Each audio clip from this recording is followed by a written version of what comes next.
Eklipsi i diellit, shenja e qejve dhe porosia e pejgamberit. Për mijëra vjet, njerëzimi ka ngritur syt nga qielli me habi dhe frikë. Por ekziston një moment kur vetë drita e botës përulet, një moment kur dielli, burimi i jetës, erësohet në mes të ditës. Eklipsi diellor. Në Kuranin e Shenjtë, Zoti i Gjithësisë nuk e paraqet këtë fenomen thjesht si një ngjarje astronomike, por si një shfaqje të fuqisë së Tij absolute dhe një rikujtesë për brishtësinë e kësaj bote. Kurani na udhëzon se dielli dhe hëna lëvizin me një llogari të përpikt. Ato janë nënshtruar nga Krijuesi.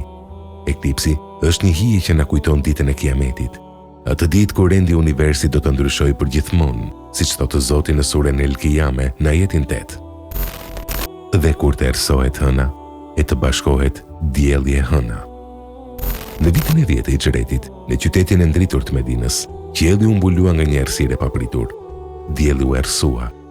Në të njëjtën ditë, zemra e profetit Muhammed, paqja dhe mëshira e Allahut qofshin mbi të, po kalonte një sprov të rëndë. Djali i tij i vogël Ibrahimi kishte ndëruar jetë.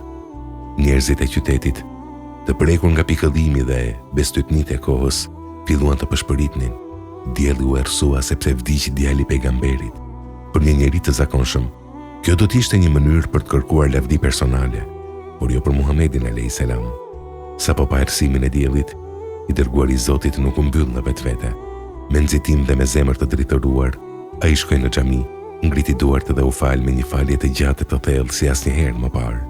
Pasi përfundoi namazin dhe drita u rikthye mbi tokë, ai u ngrit përpara njerëzve dhe shqiptoi fjalët që do të mbeteshin përgjithmonë në histori.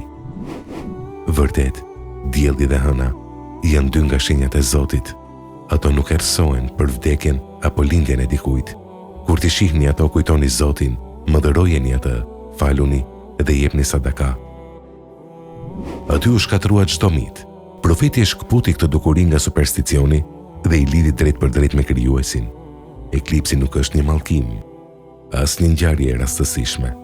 Është një thirrje për zgjim, një ftesë nga qielli për të reflektuar mbi madhështinë e Zotit, për të kthyer drejtim e vendim dhe për të kuptuar se pas së çdo errësire, drita e Zotit është përsëri aty, gati për të ndriçuar zemrat tona.